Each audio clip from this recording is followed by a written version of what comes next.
My name is Jen, of course. I've been with Avon, I'd say probably on and off for about 30 years, but really just full time the last year. Okay. And that was my phone. And um, I'm only seeing you. I see your eye. Oh, now I can see you hold better. on. You have to rate. There you go. Now I see you. Now can you see me? I can see you All now. I can right. hear you now, and I can see you now. Awesome. I'm a grandmother of 8. Um, been married for 12 years. I don't know. Great. I'm a work in progress Christian. So Have you old gospel song? He's still working on me. Did you ever hear that song? I have. Yeah. I love that. And I, I think that's a song anybody, he's still working on me. It took him just a week to make the moon and the stars, but he's still working on me. every day. Uh, Every day. Like I said, I'm a work in progress because I have my good days, I have my bad days. And it's just, oh, please forgive me. Yeah, I know. I was rotten today. Didn't do this, didn't do that.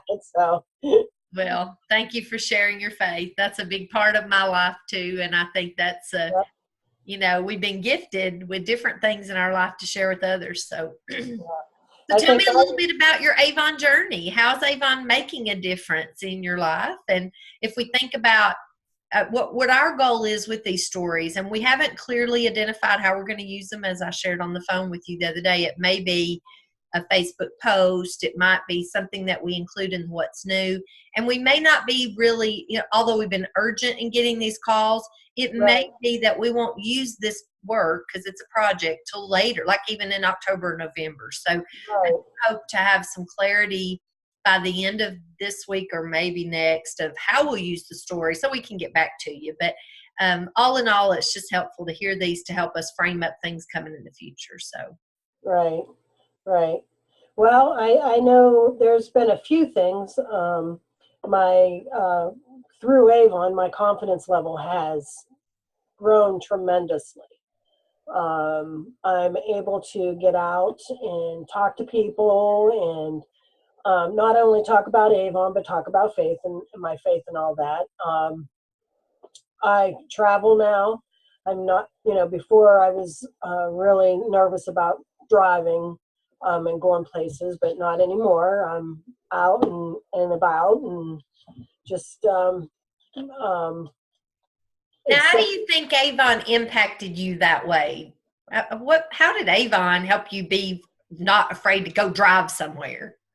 Well, because most of my customers, I mean, they're around and everything, but my one son, he lives in Akron, and normally I wouldn't get in the car and just go because, um, again, it's that nervous getting panic attacks and stuff like that. I guess anxiety, but because I've had to deliver and had to learn how to use my GPS on my phone and everything and go to different places.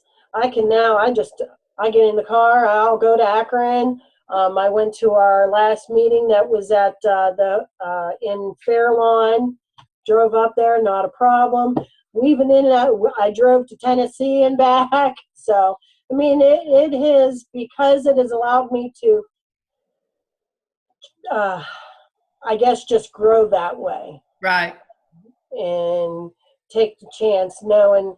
I guess it's a combination of both because of my faith and because of Avon, and they've meshed together because my God has me and is protecting me to allow me to go and do my business and grow.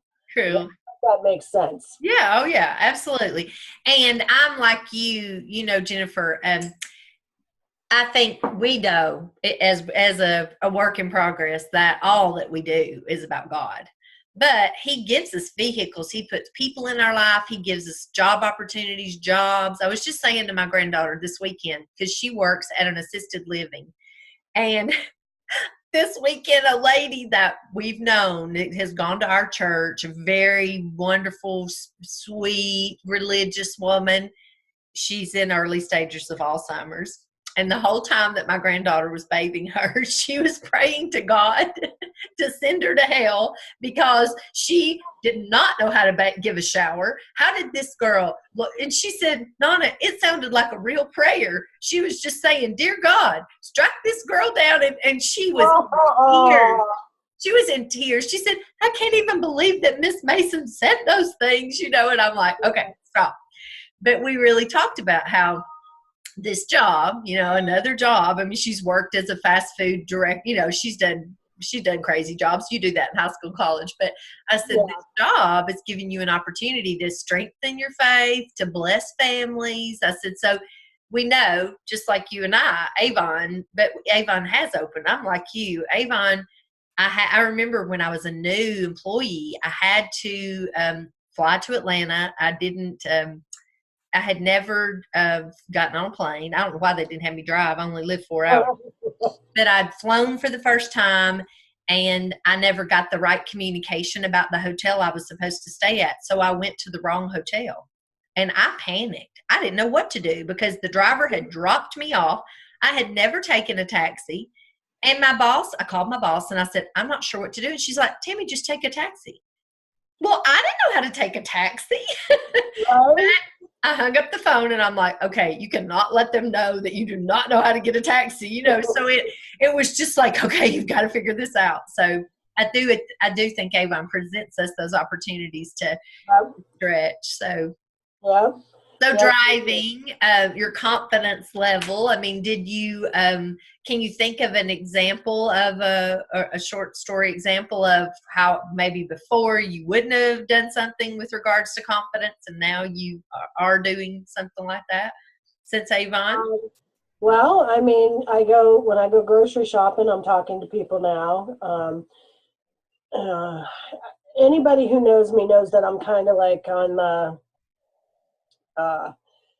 quiet side. I kind of sit back and I watch. Now I'm getting more involved in, like I said, I'll go to the grocery store and I'll talk to somebody about Avon, and if they have an Avon representative.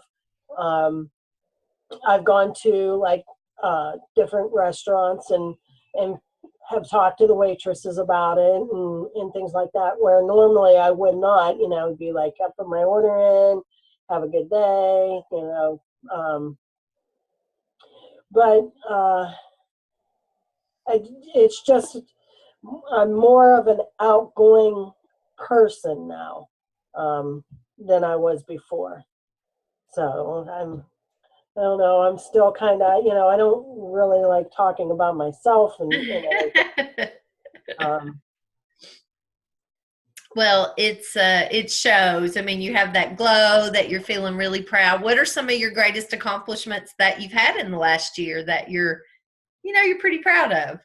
Oh, holy cow. I went from starting Avon full time in, what was it, February of last year, because I think in November I started talking to Lisa, and I was working a full-time job that it just wasn't satisfying anymore.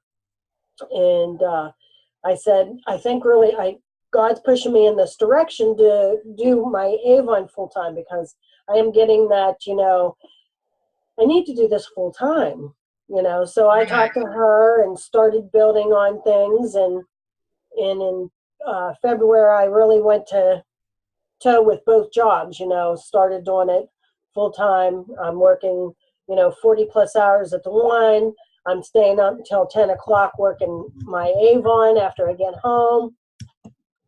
And I think, when was Rep Fest last year?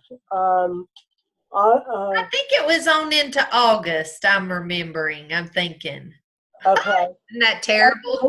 Well, that's the same thing. I'm like, I started recruiting, and I was getting my recruits, and I think I was only up to 9, and then we got nested. And I jumped in leadership, and now I am still going forward with my leadership. So I went from maybe a bronze ambassador to gold ambassador to now I'm bronze leader. So my next goal is silver. And my goals are trying to get my husband out of what he's doing, because he's a fitter in a mill, and it's killing him, 54 years old. taken its toll. So he's my other half in this little Avon journey. So once I can get really established with this, that's my next step is him. Yeah. And So, who would ever dream? I mean, think about, that he could quit that job and you could do it. right, Yeah. right. But Will he be excited to do it with you? Will he be in the business? right now he's going on the afternoon so he can be more home during the day and learn how to do all this stuff. So Awesome. that's what I said. So he's going to learn how to put orders in, and he's my social butterfly. That's what I say. He knows how to talk to people and things like that. So, oh yeah, he's excited Oh, about doing that's it. exciting. So we'll make a good team. So, what's been your biggest aha, Jennifer? I mean, I know you said you don't like to talk about yourself, but Mhm. if you were on the outside looking at you and saying, thinking, wow, look how she's different. I mean, you've told me a lot of things, but what's your biggest aha that you would say, from your own growth? When people tell me I've changed, I guess that's my and I s- and they're saying I'd like to have the old Jen back, but yeah,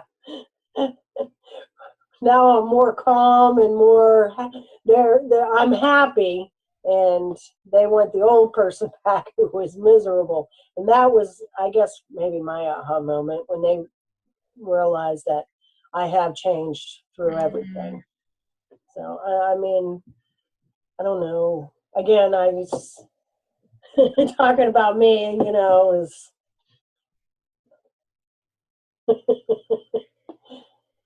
that's interesting because probably before Avon, you really never talked about you. no, no, no. I don't like talking about me. Yeah. So you still don't, but you're kind of willing. Oh yeah, a little bit. I mean, but yeah. Are you a reader at all? Oh, I love to read. Okay, so you got to get this book. I've not read it. It's on my list. There's a new a book called Quiet: The Power of Introverts in a World That Can't Stop Talking. Okay. They interviewed this woman. We watch CBS Sunday Morning. Do you ever see that show? Yes. We Oh record it. We record it and we watch it on Sunday night.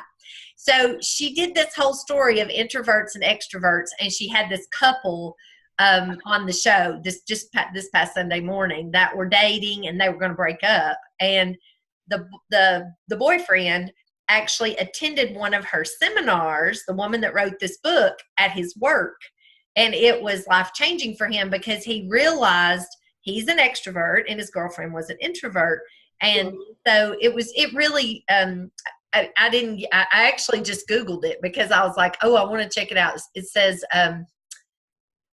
her nonfiction book was written by Susan Cain. She argues that modern culture misunderstands and undervalues the traits of introverted people, leading to a colossal waste of talent, energy, and happiness.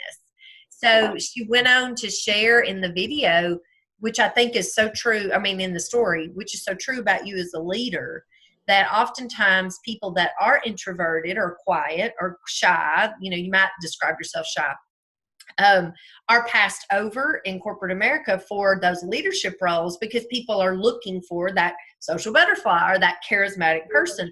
Whereas someone that's introverted is typically a much better listener, a better strategist, and empowers others greater because they are so willing to take the spotlight off of them.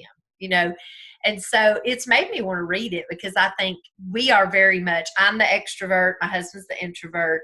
And so I've really had to work in our life to say that's different, not wrong. Right. Because I think sometimes when we are with people, like you said, somebody wanted that miserable person back. Well, that's sometimes because they don't want to have to change, so they're like, don't change because I'm going to have to change if you change, so. Exactly. So you Exactly. might like it. It's by Susan Cain is the name of it, and it's on Amazon. So I don't know. I think I'm going to order it, but it's 300 and something pages. I'm like, it better be a good read. Right? Right? But Yeah. listen, I think we have what we need. So I will be sharing a recording with Rebecca. Okay. I will be excited to meet you at Rep Fest. I know, right? I can't wait to go. So we are going to put all of our notes together. I have one more person that I'm going to talk with, and then we'll be circling back with all of you on Friday to let you know that at least what we've decided to do in the short term. I'm Good. concerned with the schedule this week that we may not, but I will circle back with everyone by Friday just for for good measure. So Okay. All right. all Sounds right, well, have good. a blessed day. You All right, too. bye bye. You too. Bye.